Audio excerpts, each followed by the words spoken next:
Assalamualaikum warahmatullahi wabarakatuh. Alhamdulillahilladzi arsala rasulahu bil huda wa dinil haq liyudhhirahu 'ala dini kulli. Asyhadu an la ilaha illallah wa asyhadu anna Muhammadan abduhu wa rasuluh. A'udzu billahi minasyaitonir rajim. Bismillahirrahmanirrahim. Ya ayyuhalladzina amanu kutiba 'alaikumus syamu kama kutiba 'alal ladzina qablikum la'allakum tattaqun. Sadaqallahul adzim.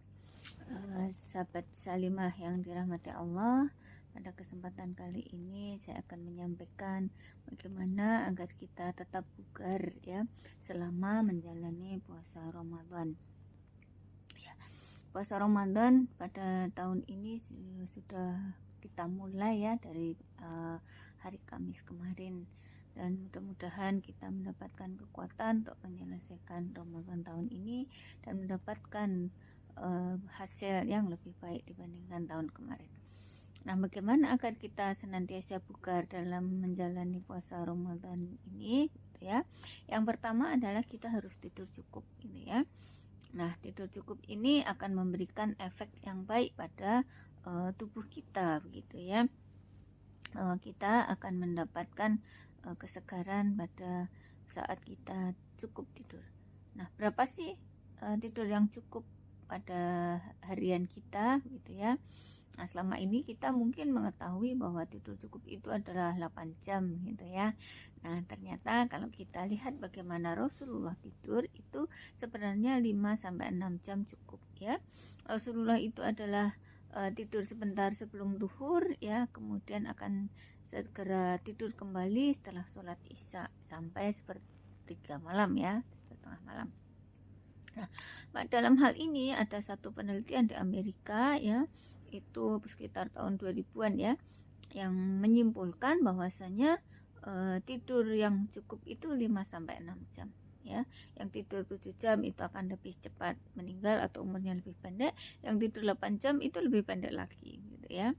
Nah, hal ini mungkin memang belum terlalu populer ya, tapi saya pernah membaca di satu koran dan mendengar di radio ada penelitian seperti itu. Nah, kemudian yang kedua adalah aktivitas fisik harus tetap kita kerjakan. Ya, jangan mentang-mentang kita berpuasa kemudian kita berhenti beraktivitas. Apalagi yang sudah rutin berolahraga ya tetap berolahraga gitu ya. Namun mungkin kita akan menyesuaikan bagaimana kita berolahraga pada saat berpuasa ya, yaitu sekitar mendekati buka ya, mungkin beberapa menit atau beberapa jam sebelum buka atau 3 jam setelah sahur. Jadi setelah makanan itu masuk ke lambung seperti itu ya. Durasinya tidak usah terlalu lama ya, mungkin sekitar 20 menit. Kemudian jenisnya yang ringan-ringan saja ya. Mungkin jalan, yoga, bersepeda boleh, senam boleh, seperti itu ya. Nah, kemudian yang ketiga adalah kita mengurangi stres ya. Nah, mengurangi stres atau mengurangi kegelisahan seperti itu ya, karena stres ini akan mempengaruhi tubuh kita ya, atau fisik kita begitu ya. Kalau kita stres itu akan menurunkan leukosit ya. Leukosit itu yang penting, atau sel darah putih itu penting untuk daya tahan tubuh kita ya. Kemudian akan mempengaruhi saraf simpatis kita, berdenyut jantung lebih cepat, kadang gemetar seperti itu ya.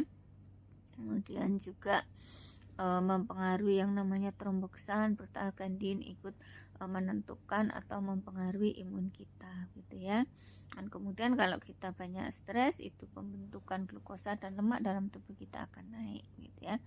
Nah, bagaimana agar stres bisa kita kurangi ya, maka kita harus meningkatkan hormon-hormon kebahagiaan ya.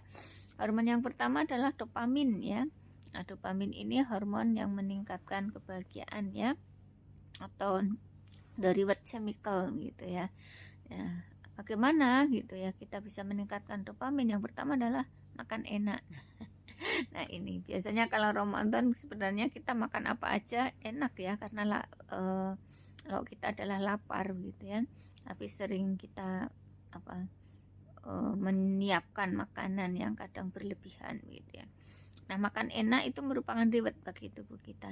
Tidak harus setiap hari sih ya, mungkin waktu-waktu tertentu ya. Kemudian tidur cukup tadi sudah gitu ya. Kemudian bisa mandi dengan air hangat gitu. Kemudian yang kedua adalah kita meningkatkan hormon endorfin, yaitu the painkiller ya. Jadi kalau endorfin kita naik, maka akan mengurangi rasa tidak nyaman dalam tubuh kita. Nah, itu dengan berolahraga ya, kemudian tertawa ya. Nah, tertawa gitu mungkin bisa dari baca-baca humor yang sehat ya. Kemudian mendengarkan musik ya, atau kita bertilawah ya, seperti itu. Kemudian hormon oksitosin, yaitu hormon kasih sayang. Nah, ini bisa berbagi cerita ya. Kemudian dengan sentuhan fisik dengan pasangan misalnya, kemudian melakukan kebaikan kepada orang lain ya. Nah, kemudian hormon serotonin atau the mood stabilizer, jadi menstabilkan mood kita ya, itu dengan berdoa, beribadah. Nah, pada kesempatan bulan Ramadan ini sungguh kesempatan kita beribadah biasanya berlipat-lipat ganda gitu ya. Maka ini akan meningkatkan hormon serotonin dalam tubuh kita. Kemudian berjemur ya, kemudian juga menikmati keindahan alam, rihlah. Nah, maka bolehlah dijadwalkan rihlah ya, tiap waktu tertentu. Nah, kemudian yang keempat yaitu memenuhi kebutuhan gizi dan hidrasi ya. Jadi kita harus memenuhi kebutuhan seimbang ya. Gizi kita seimbang, komposisinya ada karbohidrat ya, bisa sekitar 50%, ada protein 20-an% ya, kemudian lemak 25-30%, ada multivitamin ya, kemudian cairan. Nah, cairan ini minimal itu 8 gelas sehari ya. Nah, bagaimana kita bisa mencapai 8 gelas sehari pada saat puasa gitu ya?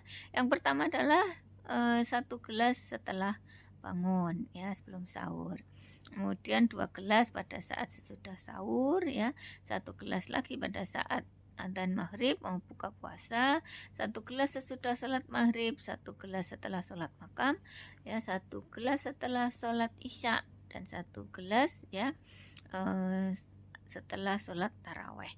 Kemudian 1 gelas lagi sebelum sholat tidur ya. Nah, bagaimana kita menata atau membagi makan kita pada saat sahur agar tetap terpenuhi ya. 40% saat sahur, jadi sahur jangan terlalu penuh kenyang ya, jangan mentang-mentang mau persiapan sehari kita penuhi perut, jangan. Kemudian 50% saat berbuka dan 10% saat sesudah taraweh ya.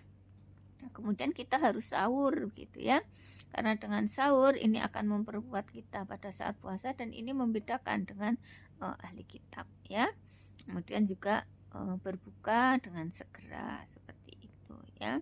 Nah, berbuka kita jangan yang berat-berat ya, seperti cola itu sebenarnya membebani kerja lambung kita ya. Jadi yang glukosa cepat saji ya, jadi kayak kurma ya, seperti itu glukosanya tinggi, mudah dicerna ya, kemudian seratnya juga tinggi ya. Kemudian bisa dengan air zam-zam ya, dan jangan terlampau berlemak ya, atau dengan buah segar ya, itu mudah dicerna dan cepat mengembalikan energi ya.